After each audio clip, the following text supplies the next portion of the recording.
जोहार जय आदिवासी।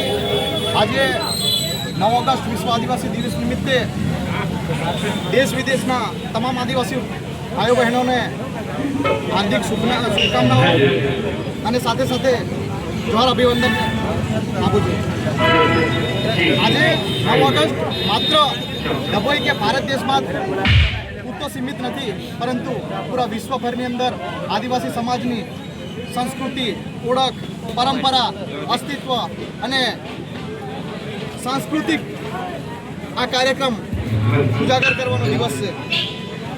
આ રેલી માત્ર રેલી કે કોઈ કાર્યક્રમ નથી, પણ આદિવાસી સમાજની ઓળખ, સંસ્કૃતિ, પરંપરા અને એક જીવન જીવવાની શૈલીઓ હોય, જેને લઈ આદિવાસી સમાજ આજે એકઠો થયો છે।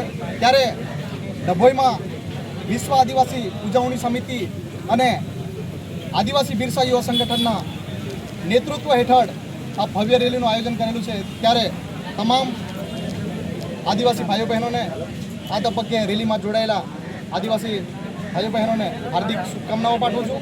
અને સાથે સાથે ભગવાન બિરસા મુંડાજીની પ્રતિમા, જે ડભોઈની લોકોની માંગ હતી કે ઘણા વર્ષોથી કે બિરસા મુંડા ભગવાનની પ્રતિમા હોવી જોઈએ, જેમાં ગત સમગ્ર સભામાં ડભોઈમાં સર્વાનુમતે મંજૂર કર્યું, એ બદલ નગરના ચૂંટાયેલા જનપ્રતિનિધિઓ પણ આભાર માનીએ છીએ।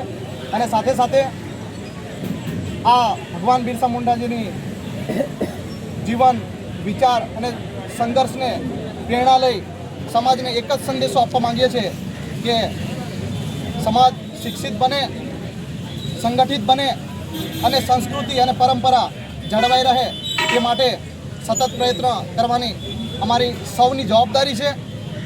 આ સાથે ડભોઈની ધરતી પર એટલું કહીશ કે આદિવાસી એક છે,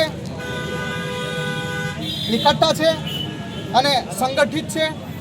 અને જ્યારે જ્યારે અત્યાચાર અને અન્યાય થશે ત્યારે હર હંમેશ માટે આદિવાસી સમાજ આજે જાગૃત અને ઉજાગર છે।